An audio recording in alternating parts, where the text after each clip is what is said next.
Hello అందరికీ. నేను మీ రాధిక. అందరూ ఎలా ఉన్నారో కామెంట్ చేయండి. సో నేనైతే చాలా బాగున్నా. నేను ఆల్రెడీ 3 మంత్స్ బ్యాక్ తీసుకున్నాను అనమాట ఎయిర్ ఫ్రైయర్. అది కూడా ప్రెస్టేజ్ కంపెనీ నుంచి. నేను ఆల్రెడీ ఒక షార్ట్ పోస్ట్ చేశాను కూడా. నేను ఒక 4-5 మంత్స్ బాగా వాడిన తర్వాత ఒకసారి ఎక్స్ప్లెయిన్ చేద్దాము అనుకున్న. యూట్యూబ్లో ఫుల్ వీడియో అప్లోడ్ చేయాలి అనుకున్నా. సో అంతలోపే రిపేర్ వచ్చింది. నేనైతే చాలా షాక్ అయ్యాను అనమాట. 5000 పెట్టి కొన్నాను. కొన్ని 3 మంత్స్ కూడా కాలేదు, అప్పుడే రిపేర్ ఏంటా అని చెప్పి సర్లే అని చెప్పి షాప్ దగ్గరికి వెళ్తే సర్వీస్ సెంటర్కి తీసుకెళ్ళమన్నారు. పీస్ టు పీస్ రిప్లేస్మెంట్ అయితే అస్సలు ఉండదంట, సర్వీస్ చేసిస్తాము అని చెప్పారు. సో అందుకని చెప్పి సర్వీస్ చేయించుకున్నాను అనమాట. చాలా చిన్న పార్టే మేడం పోయింది, ఇంకేం పోలేదని చెప్పారు. నేను అడిగాను కూడా 3 మంత్స్కి ఈ సర్వీస్ సెంటర్కి వస్తే ఇంకా లాంగ్ టర్మ్ ఏం యూజ్ అయ్యిద్ది అని. నో ప్రాబ్లం మేడం, ఖచ్చితంగా యూజ్ అవుతాయి అని చెప్పారు.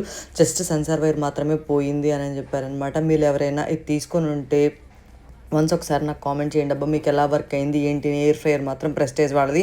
సో ఈ చెప్పులు అయితే అమెజాన్లో తీసుకున్న, సైజ్ అయితే నాకు సెట్ అవ్వలేదు. సో రిటర్న్ చేస్తాను. నచ్చితే like, share, subscribe to my channel.